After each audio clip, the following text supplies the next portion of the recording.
Hello, everybody, and welcome back to Roll Together RPG and to the next episode of our What the Heck Does That Card Do series. We're back.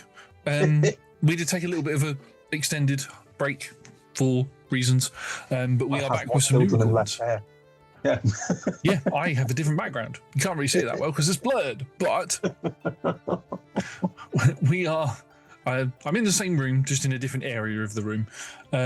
Anyway, we are here to talk about some commanders, some legendary creatures that we like. Talk about some of the cards that are that you can put into the decks, and Marvel's coming out soon, 26th of June, I believe it is, with pre-release being 2 weeks before. So this pre-release will probably be out by the time this video comes out, to be fair, but before the set actually comes out. Yeah, we're recording at the point when they've just started spoiling cards, like 3 days ago is when they started. If I'm wrong. Yeah, something like that. A few days we're ago. Getting dribs and drabs of all of it that's like coming out now, and I think it's cool. It was really cool. Nothing's like jumped out at me as like, you must build this. It's weird and wonderful and wacky. It feels quite I'm gonna use the word safe, but that's not a bad thing. Safe is good because it's their big tentpole set, and Spider-Man was such a like, did it work? Did it not work? One of the best-selling sets of all time. Really? So there's a certain amount of like playing it safe's not a bad thing. Exactly. So we're actually going to dive into the precons. We're only going to do probably only going to talk about two of the precons in like the videos that we are going to put out, because there'll be loads of other videos on the other precons, and they're pretty self-explanatory. But in particular, we are going to talk about the Fantastic Four precon in this session. But we're not talking about Invisible Woman, The Thing, or Human Torch. We are focusing on Mr. Fantastic. Rude. Who is the Fantastic Four, rude. Not the Fantastic One. Yeah, I said rude. But when you read his effect, you're like, oh, I get it. So Mr. Fantastic is a blue and 2 for a 2/4 human scientist hero who has vigilance and reach. At the beginning of combat on your turn, if you've cast a non-creature spell this turn, draw a card. That's okay, I suppose. Then, what makes him a 4-color commander? For red, green, white, and blue, and tap him. Copy target triggered ability you control twice. You may choose new targets for the copies. It's okay. We should preface this because I don't want anyone out there going like, oh, but what about the other commanders of this deck? And you can play any of the Fantastic Four as the commander of the deck because they all have 4-color identities. So you could play any of them. That being said, Johnny and Ben and Sue all have exactly the same problem in that they are really leaning into different sorts of strategies. Because Sue makes walls and Johnny burns people, and Ben gets bigger and clobbers. Like it makes sense that these are all very big archetypes for their characters in the comics and movies. So obviously it makes sense for them to like make things that make those characters make sense. What they aren't particularly is versatile. So I don't know what's in the precon yet, hasn't been announced yet. I anticipate it being a little bit scattershot, because to make any of those 4 work as commanders, a lot of the synergy pieces I would tie into each individual one don't include the others. Yeah. And that's fine. Like you want them to be making you want WotC to be making precons that have wide appeal, that have multiple replayability, that try different things. Mr. Fantastic out of those 4 really jumps out as being just a great figurehead for any of the abilities that those cards in particular have, but also, frankly, that most other cards in the format have, because his main focus is triggered abilities. And I mean, every card that does amazingly cool things is a triggered ability. Triggered abilities, just for the record, are any card that has whenever, when, or is it at the start of your turn? Yes. At the start of your turn, at the start of combat, at the beginning of your end phase, all that sort of stuff. Because whenever those words come up, what they're saying is, whenever X happens, do this. So whenever X happens, this triggers. That's a triggered ability, and therefore the process starts off. Which means that Mr. Fantastic triples the triggered abilities of any creature in these 4 colors, anything but black, And that covers a wide range of super, super powerful cards that have really bonkers triggered abilities.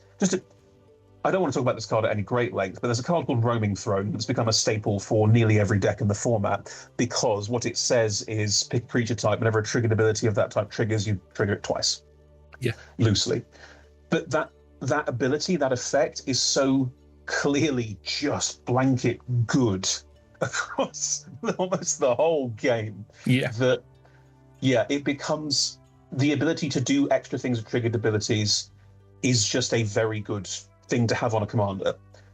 It means that the deck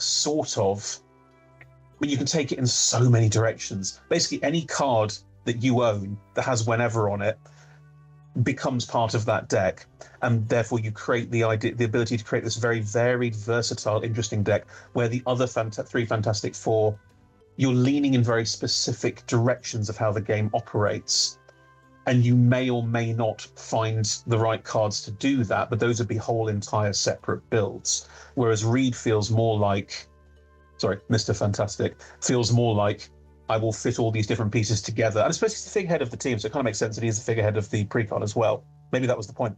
I don't know. I'm not Daniel Gold, but do I know? Before we get into speaking about the cards, there is one very important thing that we do need to discuss, which I pointed out to Chris, and Chris was like, maybe we need to discuss this during the thing. Yes.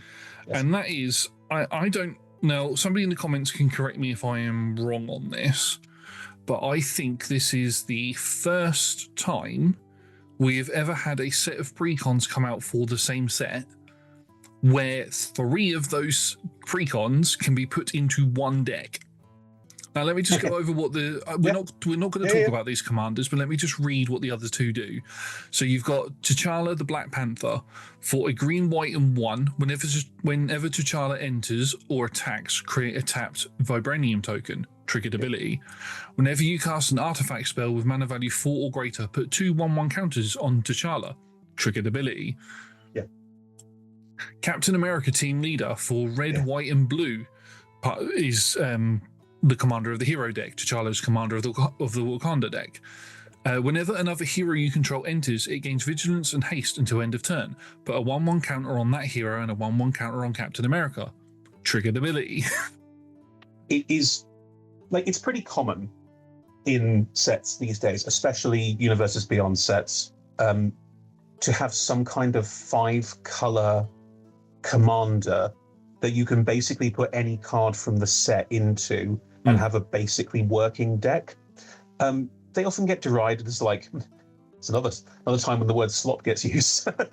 Slop commanders fit anything, throw anything into this deck, it works perfectly fine. And TMNT had Heroes in a Half Shell, and Spider-Man had Cosmic Spider-Man.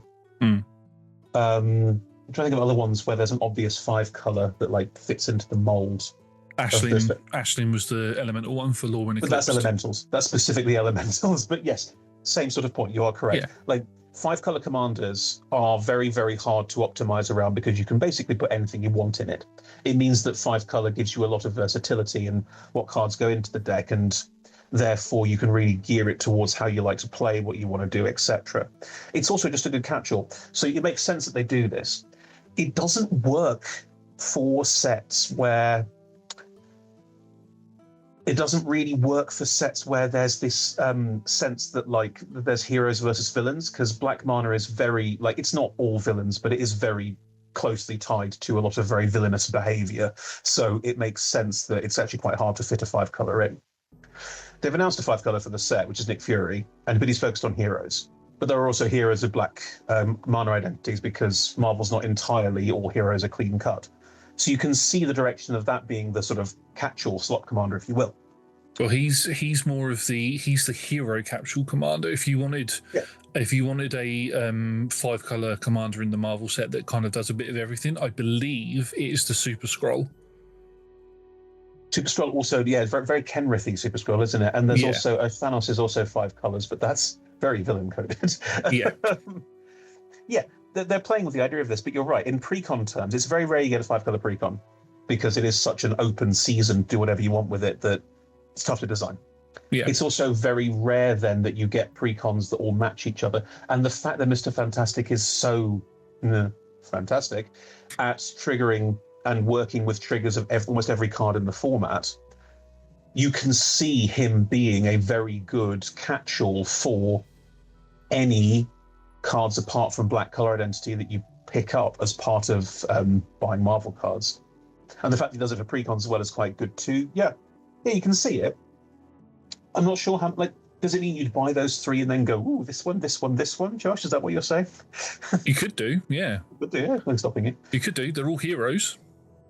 I think T'Challa's a hero. I presume so. Yeah, T'Challa is a hero. Yeah, so you could put hero synergy in there as well. You could. Yeah. I'm sad I don't buy precons anymore, so it's something of them. That's fair. Well, it used to be the precons were this, I promise we'll get to the actual episode in a minute, but it used to be the precons were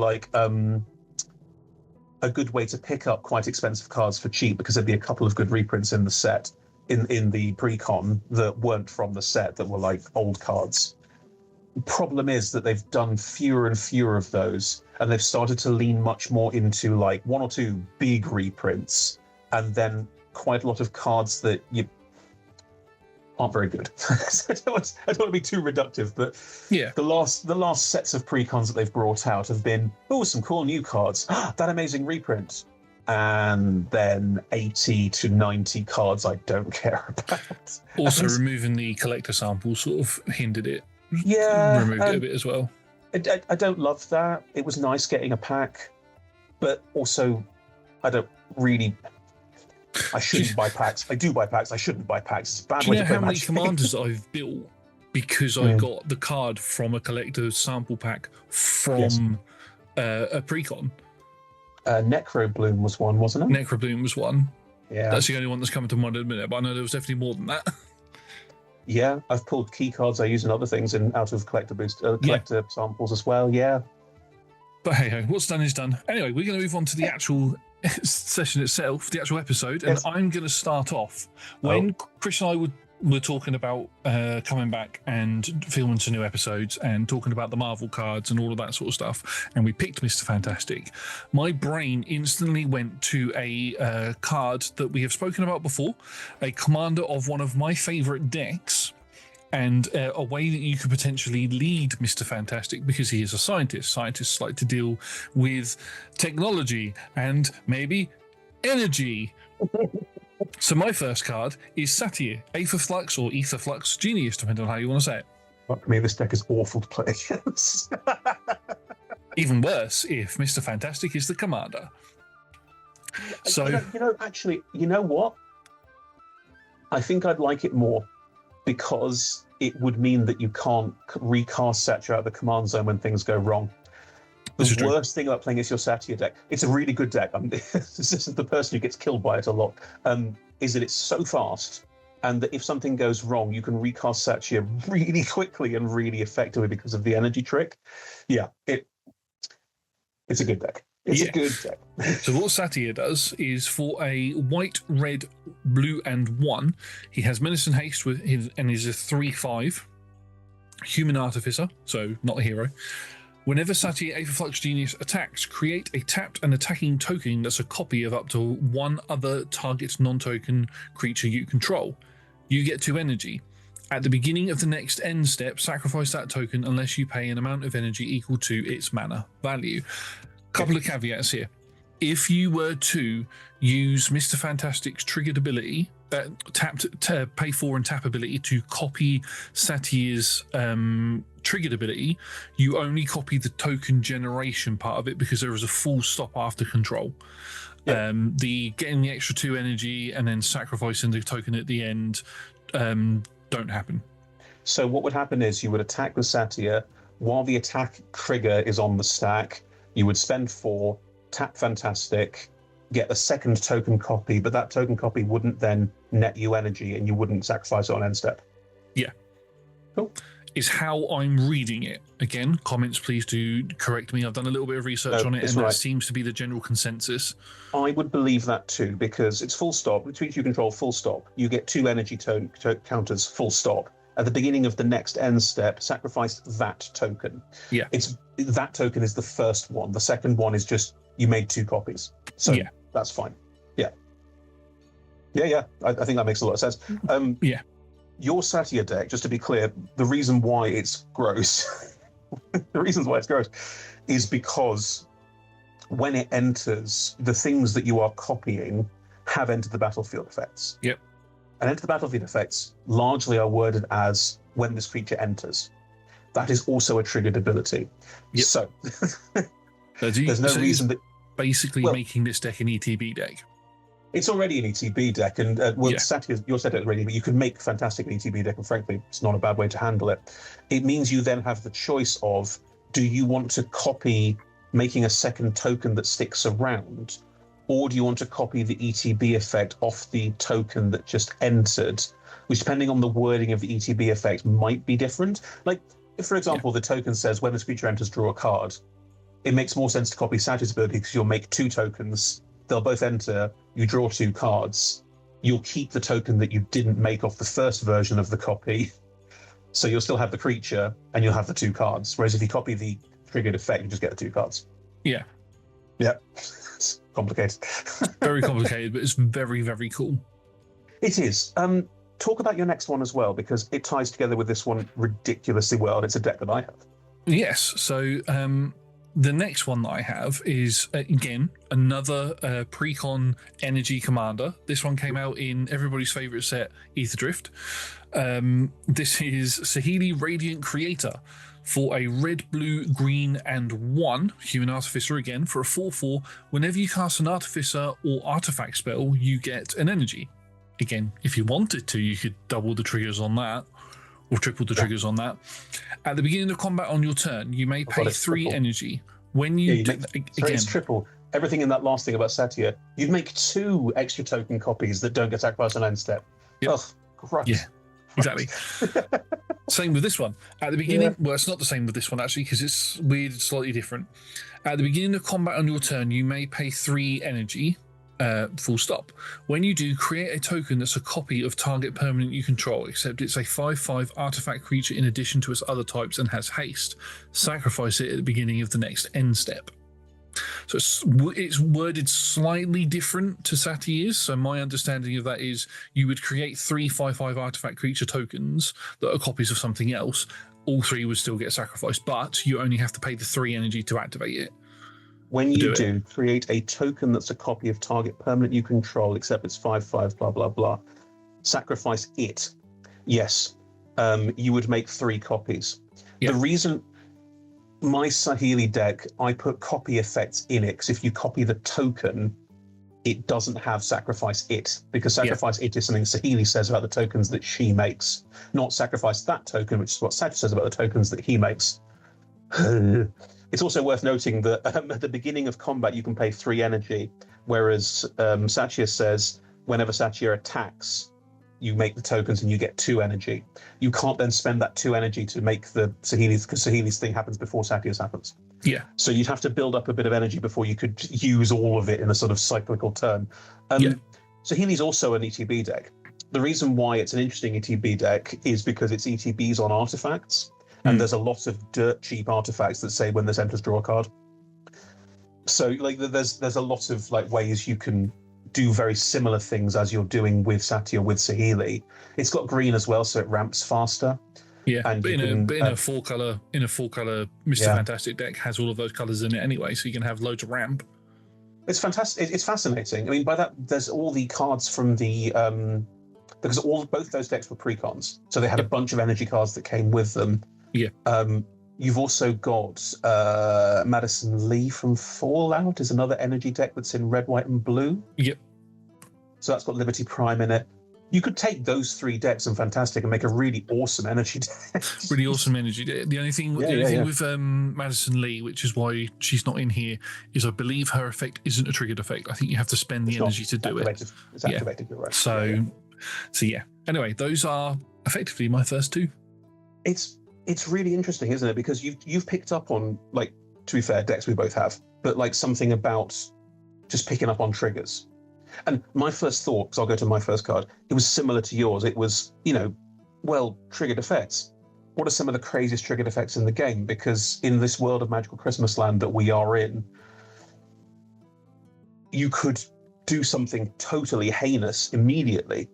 So Avenger of Zendikar has been around for donkey's years, which costs 5 green. It's an elemental, and it says when this creature enters, create a 0/1 green plant creature token for each land you control, and then has landfall. Whenever a land you control enters, you may put a 1/1 counter on each plant creature you control. I will say that Avenger's been around for a while and has been a little bit power crept. My reasoning being that you make a lot of tokens, but they're 0/1s.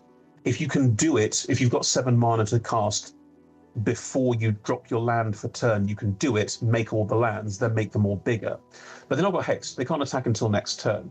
So Avenger's a really awesome setup card that then you can then spend landfall to make things bigger and bigger and attack them. And by the time you've got them, you'll have at least 7 mana. So presumably 7 lands, therefore 7 plants. But you can see where the vibe is with this. The thing that I love with this suggestion is, like you said, when the plants come in, they are summoning sick. Unless obviously you have red in Mr. Fantastic's identity, so you could have something out that gives haste. Yes. However, if you have the mana through treasure tokens, mana rocks, or you have 11 lands on board, you can play the Avenger of Zendikar, copy its enters ability twice, so you make however many, say you've got 10 lands on the board, say you have the 11 lands on the board, you make 33 plants. Then on your next turn, once everything's untapped, you go to play a land, you then copy the landfall trigger, and you put 3+1/1+1 counters on everything. Yeah, you've then got 31, 33, 3 3s, 3 4s on the board, which will probably be enough to kill most people. Yeah, it basically makes the Avenger of Zendikar the game-ending threat it was originally before power creep happened, which is cool. The thing about it I really love, the thing about it that makes it this sort of fixes it, is Avenger of Zendikar works best in decks, as you say, with red, where it can have haste, so the plants can attack immediately. Yeah. That's the best way to do it. If you have the ability through, as you say, treasures, if you have 11 mana on board and you draw this, you can just hold the land, play it, triple it, play the land, put all the counters on it, and if there's a haste neighbor on the board, you've got 30, 60, 99 damage across that many creatures just going out immediately on that turn. Yeah. So with the colors, it works fantastically well.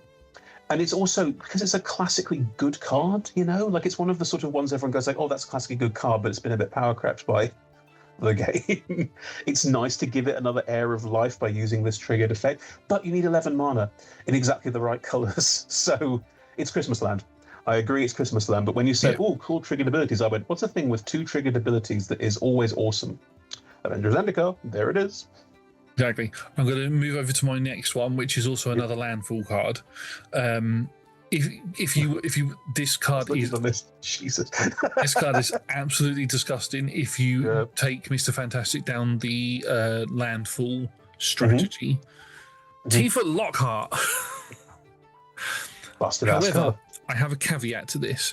It's not just Tifa Lockout. This little section I'm going to talk about now is about doubling creatures' powers on triggered abilities. So Tifa Lockhart is a 1 for a 1/2 with trample and landfall. Whenever a land you control enters, double Tifa Lockhart's power until end of turn.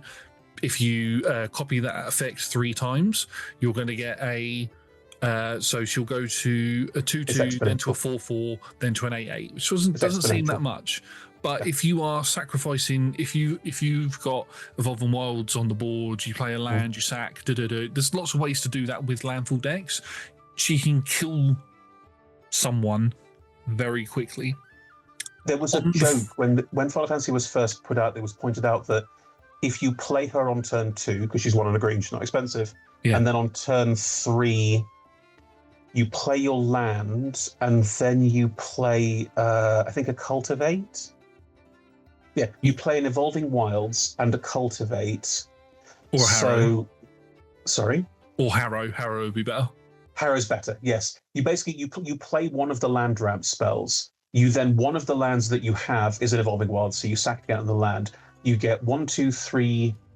I think 4 triggers off that. And because her thing's exponential, she goes from 1 to 2, 2 to 4, 4 to 8. Which means that on turn 3, you're getting for 8 commanders immediately. And if you then with get her any in more the lands deck, later. With her in the deck, if you wait to trigger Mr. Fantastic's ability on that last one, you're then going from 8 to 16, 16 to 32. Yes. Which is ridiculous. But also with power doublers on triggered effects, two-handed axe, which is a card we've spoken about quite a lot. Yeah, it's a good card. Yeah. Red and 2 has a sorcery on it. We're not going to talk about the sorcery. I'm ignoring that for the minute. It exists. It's on the screen. You can read. You can read it. Whenever equipped creature attacks, double its power into end of turn. So you double, then you double again, then you double again. Gosh, the sorcery gives double strike, which means that you both attacks you have, because it's double strike. Both attacks you have double power. This is true. If we're talking Christmas land here, if you've got the 4 mana to activate Fantastic, and you've got I think it's 5 mana to cast the sorcery, get the card, get the axe, and on its adventure, then bring it in, then equip it. 7 mana. 7 mana in total, yeah. That's 11. Again, it's back. 11 is the magic number, clearly. If you play one land, you play the land, which triggers Teeth. No, you play the sorcery first, give a double strike. It goes on the adventure. You play the axe to double her power till end of turn, right? That's how it works? Yep. If you equip her with it, yeah. And then you equip it. Fine. And then you play the one land and use Fantastic Trigger to do it 3 times. She's already a 2/2 with double strike. So she goes from 2/2, 4/4, 8/8, right? Yeah. Right. She has double strike. So now she's hitting for 16 damage, is that right? 16 commander damage off a single land drop. If you then have any other land ramp or ways to evolving wilds to tap to bring another land in or whatever, you're going up to 32 one step earlier, because doubling the double means that it just goes faster. Yeah. But my math's right there. It doesn't sound fast enough. I think so, but I mean, the thing with two-handed axe is it can go on any of your creatures that are in your deck. It doesn't have to be on Tifa specifically. You could even, I think you could also do it with Mr. Fantastic himself, because he has vigilance. So when he's attacking, you attack with him, and then you activate his ability to tap him, and then double the triggers. Yes, you could. Yes. So you just a very, very good set of cards to put any gratuitous violence and other doublers that are triggered abilities. Dictator for Twin Gods, the really old one. Yeah. So just seems absolutely fantastic. What's your next card? Well, when I realised that Magical Christmas Land was obviously the way that this was going to go, because it is, right? Oh, all my triggered abilities happen 3 times instead of once. The choice of what triggered ability that you use at that point becomes like great. Like you'll turn to someone and say, I use this, I trigger it 3 times, and everyone goes, aha, that's going to kill someone, or aha, now you have so much life we can't touch you, or whatever. Like whatever you trigger is going to be amazing. And I know you've got more cards that trigger things to be amazing, and that's cool. I'm not trying to knock that. What I'm saying is that I was trying to work out how you get to that point. Because Fantastic is 2 and a blue. It's not expensive. And when you get him down, he's reach vigilance. How big is he? 3/4? 2/4, I think.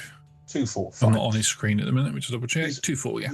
He's a reach vigilance 2/4, which is poetic, by the way. Divisions of 4. Vigilance. Oh, divisions of 4. Yes. But importantly, he has this 4-color ability that you can't cast once you've cast him. Yeah. But he also has, whenever you cast a non-creature spell, draw a card. I think that's really relevant. I'll explain why I think that's really relevant. I think that's really relevant because I'm pretty sure that will be the thing that drives the deck forward.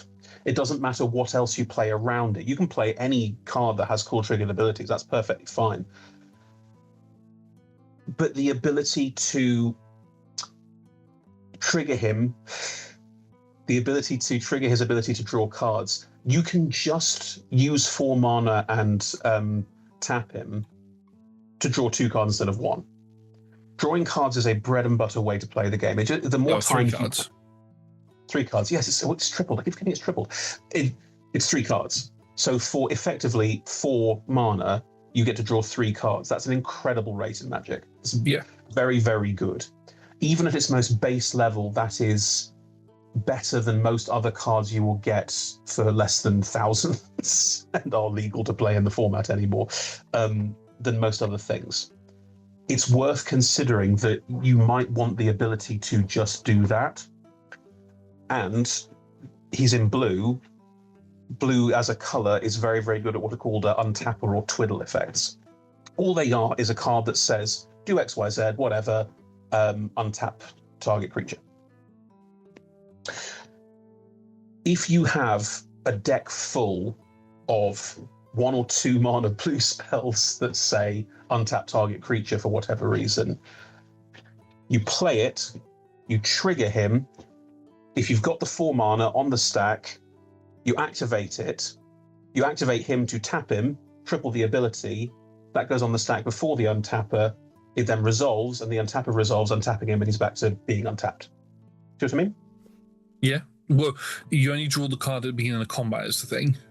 Yeah, you draw 3 cards at the beginning of combat. It means that you can cast a single blue mana and the activated ability for 4, so 5 mana, to draw 3 cards at the start of combat for a single card in your hand, for 3 more cards that you've drawn, whatever effect is also on the Twiddler, because Twiddlers don't just say untap target creature. They say other things. Like I'm using Magic Damper as an example. Target creature you control gets +1/+1 and gains hexproof till end of turn. Untap it. Costs single blue mana. It's in Final Fantasy. There are tons of these. There are hundreds of these. I have an Alaundo deck that taps for free to draw a card, and then there's a bunch of other stuff you do that I won't explain now. There's no need. Tap to draw a card. If that card is an untapper, you play it, and then you can just keep going. And as Josh will attest, that is a deck where I'll have a turn where I'll go, cool, I play this, I untap Alaundo, I tap Alaundo, draw a card, I play this, I untap Alaundo, I tap Alaundo, and you do it forever. It's very, very easy to get into a very cool cycle where you roll that forever and suddenly start getting a lot of triggers to get the ball rolling on making the deck come together. Because of that, no matter what else you're putting in the deck, I would put about 10 untappers. And untapper non-creature spells, not creatures that say you can tap it to untap something else, but sorceries, instants that say play this, do something, untap target creature. Because what you're doing is setting yourself up for when you get to the point when you're starting to amass mana and are able to activate a triggered ability or have a fun with a triggered ability with Fantastic, you can do it more than once. Yeah. And even if you can't do it more than once, or if you haven't got quite the cards on board yet, you can draw 3 cards. And drawing 3 cards to dig through your library to try and find the things that you need is going to be really, really important. I'm going to jump onto my next one as well, Josh, if that's okay, just to kind of keep reinforcing like the nuts and bolts of how a deck like this might come together. His tap ability is amazing, but it costs 4 specific colors of mana. You can build good mana bases where you can access 4 colors of mana relatively easily. Frankly, I think basics are underrated and you should be able to do it with basics. However, it is entirely possible that you would run out of the right colors of mana to keep activating the ability. So what's a really, really good way to make sure you don't run out of specific mana colors? Treasure, because treasure taps for any color of mana. And because, again, they're non-creature spells, big score, unexpected windfall, seize the spoils, they all do the same thing. You discarded some cards, you draw some cards, you make some treasures. If you can cast that, and then Fantastic will trigger at the beginning of combat, you've gained the mana back that you spent to cast it. Not all of it, but some of it. You've discarded cards that you don't need. You've drawn cards that you might need, and you're going to always have the right colors of mana to activate the ability when you actually need it. Yeah. That being said, I would specifically push for Emissary Green. Emissary Green is another very cool card. It's from the Clue set, which was part of Murders at Karlov Manor, that other set everyone loved. 4 and a green, legendary human advisor. Whenever Emissary Green attacks, starting with you, each player votes for profit or security. You create a number of treasure tokens equal to twice the number of profit votes, put a number of +1/+1 counters on each creature you control equal to the number of security votes. To be clear, it's an attack trigger. If you can play him, and you can attack with him, and if you then use Fantastic to copy his triggered ability, starting with you, everyone votes for whether you get treasures or other things. If you vote for treasure, which you may as well do, you will get 4 treasures. You've paid for the cost of activating him already. Yeah. I've had fantastic already. But you get 3 treasures though when you copy the effect 2 more times. Oh, you get 6. You get a number of treasure tokens equal to twice the number of profit votes. Oh, twice. Sorry, I missed the twice bit out. Yeah, it's my bad. You get 6 treasures immediately from your 1 vote. Yeah. In other words, you've paid for the activated ability already. If you then have an untapper, you can't attack multiple times a turn, you can't keep triggering this, but you can reach a point where triggering green is the starting point for getting enough treasures and with an untapper in your hand to untap, read, and trigger him again and have the right colors of mana, regardless of what lands you currently have, to trigger something bigger. This is what I was thinking. If you just go, well, I hope I've got the right lands and I hope I draw the right cards, that's fine. Are you sure? I think on a certain level, part of making this deck tick will be working out ways to make sure that you, A, can always tap or untap read to keep the ability going, and B, have ways of accessing the right color of mana to then trigger it again, to keep doing it. Because the more times that you multi-trigger the ability, the more times you'll be able to not just go, I did this cool thing where I tripled the trigger on Satya and made 3 awesome tokens, but also I've now got enough treasure to do it again. Or if you didn't want me to have the treasure and you went, no, you can't have the treasure, I've put +1 counters on each creature you control, this number of security votes. I've put 3 1/1 counters on each creature I control for your vote. Yeah. Yeah. Well, it's not 3. It's not 3. If it's a 4, if it's a 4-player pod and you're the only one that picked profit, you're putting 9 +1/+1 counters on all creatures. I assume people will have the wherewithal to go, maybe it's better if you have the treasure. Yeah. And that's a tough choice. Do you have the treasure, or because it's on attack? It's on attack, so which means that if you're attacking with a board of big things, suddenly they're all +9/+9 if they don't give you treasure. Yeah. And if not, then that's what, 4. You get twice as much, so it's 8, 6. That's 32 treasures that you get. It's 6 per person, so it's 6 times 4. It's 24 if everyone gives you treasure. Oh yeah, my math is well off. But it's still a lot of treasure. Complicated. It's so complicated. Yeah.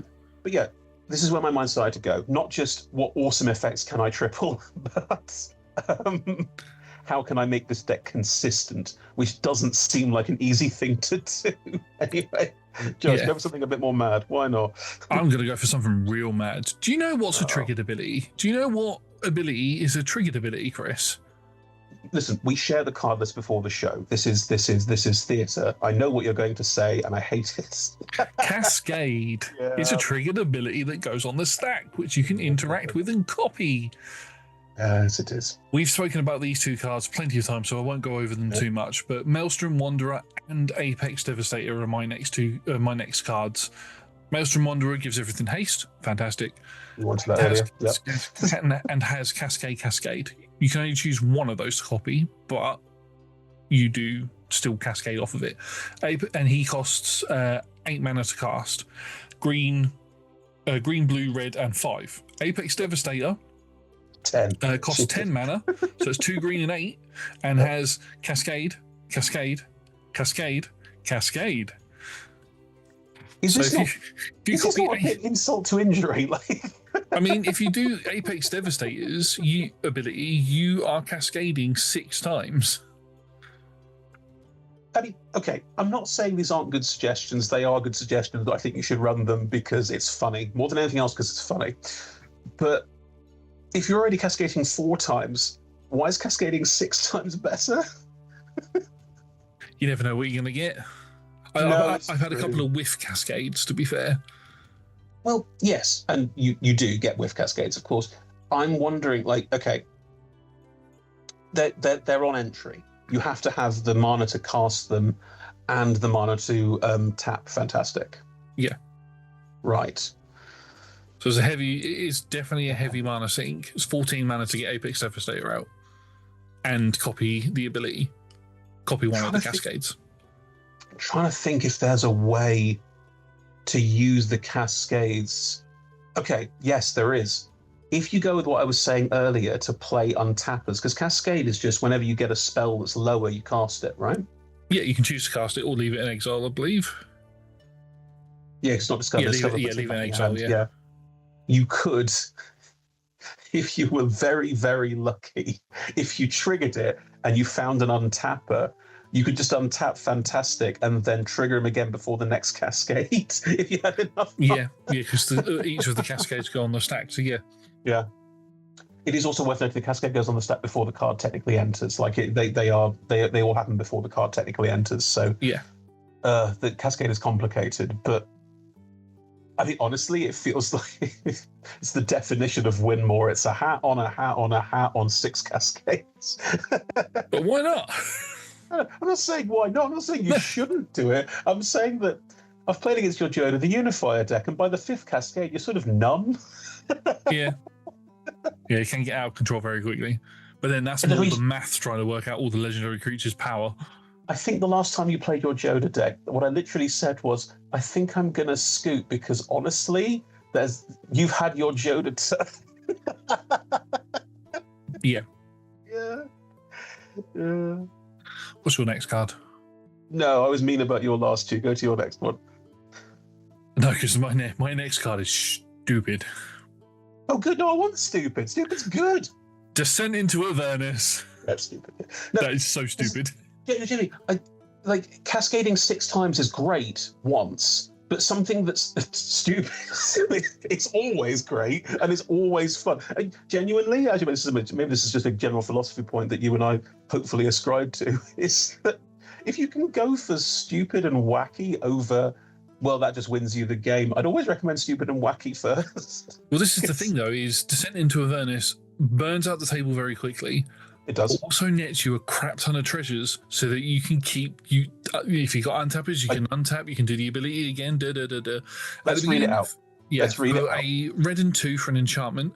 At the beginning of your upkeep, put 2 descent counters onto Descent into Avernus. Then each player creates X treasure tokens, and Descent into Avernus deals X damage to each player, where X is the number of descent counters on Descent into Avernus. I have one of these. I have it in a deck currently.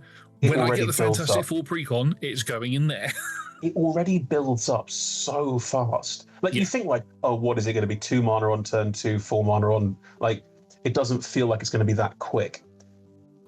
From experience, it stacks up real quick, and because everyone's getting a ton of treasure, you're also all casting all your spells. What it does is it takes the game and goes overdrive, speed, bomb. Everyone's casting everything. Everyone's losing life so quickly. The game will end in 4 or 5 turns. A bit like a city crashing into one of the 9 hills.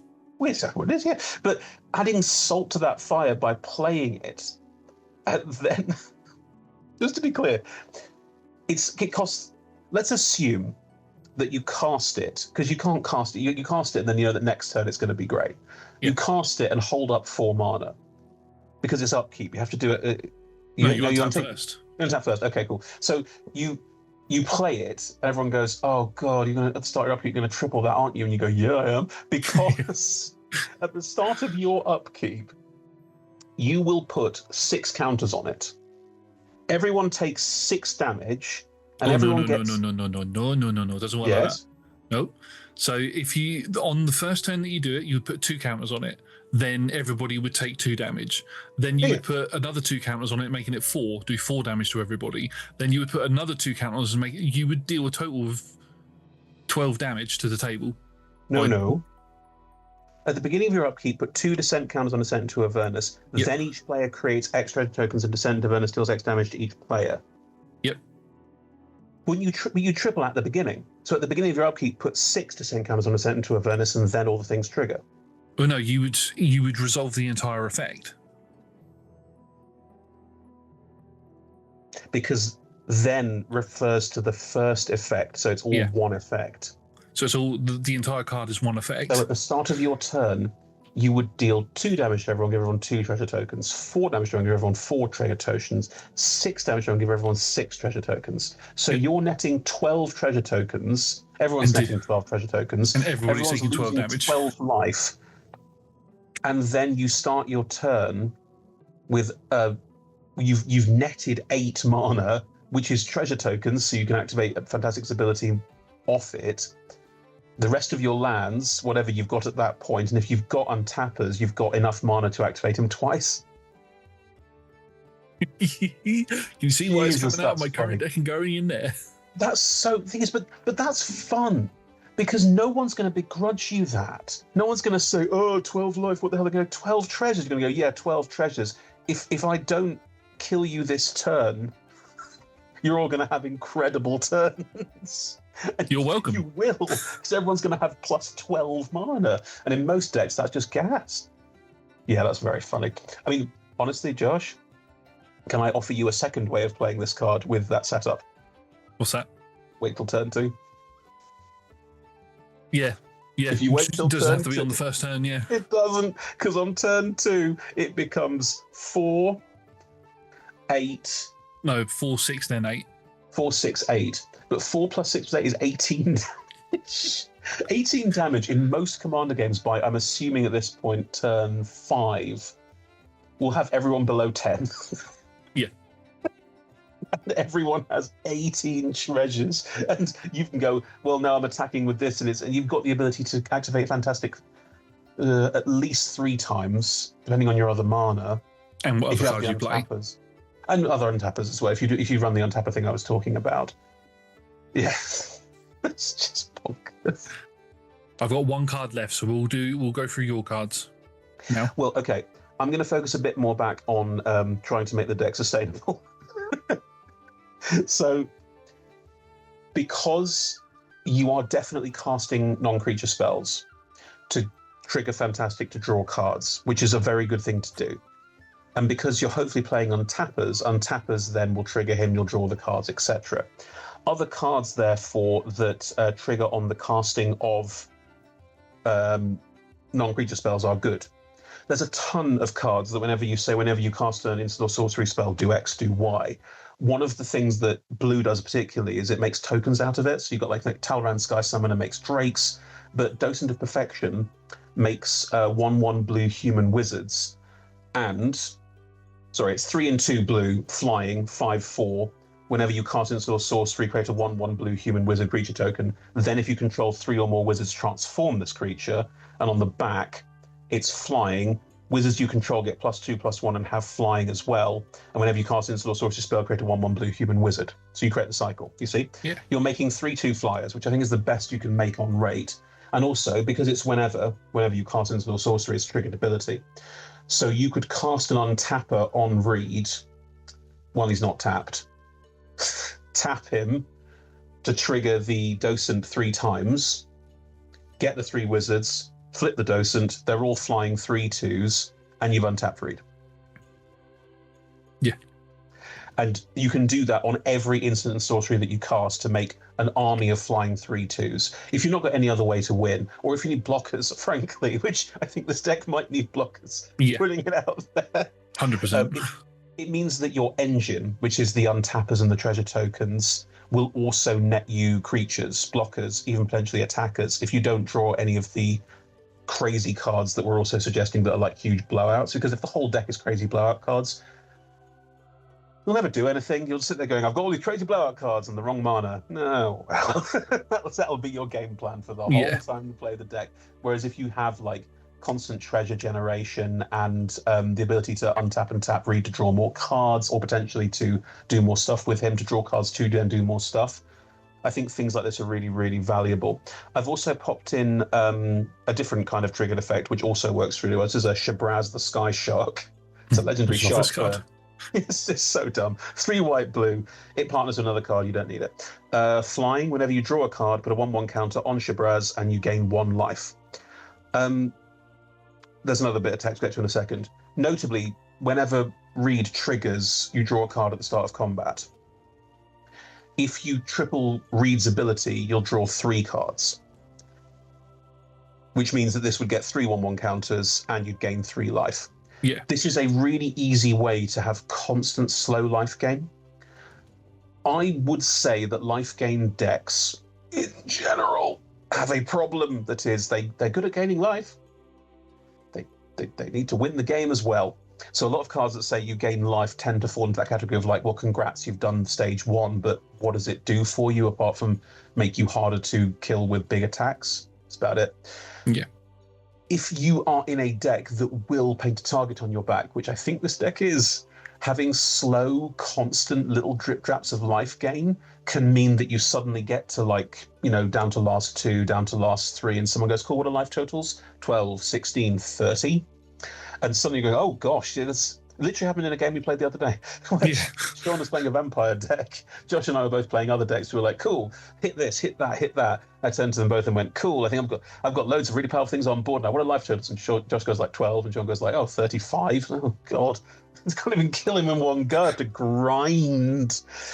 But it gave him another turn. He basically bought himself another turn through a couple of cards that say gain some life. Yeah. And that can be quite important in a game where one turn can give you enough chance to crack back. So I'd recommend that. There are other cards that say whenever you draw a card, put 1/1 counter on it, or whenever you draw a card, do X, do Y. It's probably worth considering too, because your commander has the ability to draw cards that's worth putting in. It also means that if you need to, you can trigger read to trigger the whenever you draw a card effect on that card. So as long as you cast a non-creature spell, you will draw a card at the start of combat. If you've got the 4 mana available, you can then use read to trigger that triggered ability 3 times, gaining 3 life. Like fine, it's not great. It's something you could do. But other draw cards say whenever you draw a card, make a token copy of this creature. Suddenly, that's real good. So you're trying to expand out. I think that's an homunculus horde. But yeah, I would look at this deck very much on the basis of not what's the awesome payoff for the 4 mana, but how do I get to that 4 mana? It's a tap ability. How many times can I untap him? And also, what triggers does Reed automatically have? Non-creature spells and drawing cards, because you'll do those. As long as you cast a non-creature spell, you're drawing a card. Yeah. So that was my big point. Awesome. Do you want to just go over your last card before I do my last one? Yeah. Once I started looking at whenever you draw a card stuff, there's a lot of cards, especially from Dragonstorm and other decks where other sets where prowess was a thing, where prowess wants you to cast more spells. The more spells you cast, prowess is a keyword that gives things 1/1 counters, I think. No, just 1/1 till end of turn, right? 1/1 to end of turn, yeah. Thank you. So yes, prowess cares a lot about casting multiple spells a turn, but instead of going whenever you cast a spell or whenever you draw whatever, Aligned Heart says whenever you cast your second spell each turn. It's obviously harder to do if you're doing this, but if you're using untappers, you'll be casting multiple spells. The reason why this is cool is that the amount of tokens that it makes is bananas. Whenever you cast your second spell each turn, put a rally counter on this enchantment, then create a 1/1 white monk creature token with prowess for each rally counter on it. Yep. So, if you have an untapper or 2, every turn, if you triple this ability, you're not making 3 monks. You're making 3 monks that are then 6 monks that are then 9 monks, and it's exponential. Yeah. No, it's 3 triggers is to counter. So you're making it's not exponential, it's a straight line, but it's a line with a high line. They also all have prowess, so suddenly all of your untappers, any other spells that you're casting to keep read going and trigger and make more treasures or whatever, will now also make all of them bigger for every turn. So much like the Docent of Perfection, I genuinely think that this deck is worth having a bunch of ways to make a lot of tokens off what you're doing anyway, and have it all as like background for the cards that Josh is suggesting. Yeah. And other similar things, like other crazy... You will have a list of cards where you look at it and go, hang on, that's a triggered ability. Hang on, that's a triggered ability. Hang on, that, and suddenly you'll be going, well, this would be amazing, and this would be amazing, and this would be amazing, and then they would all be amazing, no doubt. It's something that it's something that we've spoken about in other episodes where we've gone, hey, I've put this card down that is very clearly the threat, but I've also put this card down that if you leave alone is going to build up and kill you eventually. So it's very much that sort of situation with this deck. You put the big things I'm suggesting down, and then you have the things that Chris is suggesting, like Aligned Heart or Homunculus, whatever it's called, and all of that sort of stuff. And they're accruing value over here while the big threats are doing their thing. And you've got to decide which one you want to get rid of, unless you obviously cast a board wipe. Thing is, even if a board wipe is cast, right, Aligned Heart's an enchantment. If it's getting rid of all creatures, if it's a farewell, fuck it, the game's reset. But like if it's a destroy all creatures, you don't care. If it's especially if a lot of the triggered abilities are on enchantments or on artifacts, they're harder to get rid of. this is the kind of deck where you could very easily just pack it with crazy cards and go, cool, let's see what happens. But I think you'd end up disappointed more often than not. And Josh is right. The ability to go, here is my game-ending threat. Someone to go, counterspell. Okay, fine, okay, you counterspell my Apex Devastator. But I've also made 7 monks with prowess that are all 3/3s at the moment, and I have 10 wizards that have flying and are all 3/2s. Do I block this turn or do I try and kill you? And that'll be the back and forth you have to work out and make sure you feel how you feel about it. I mean, I suppose mine is the dull answer. Yes, this deck can be used to triple triggered abilities, but you still need to eat your vegetables.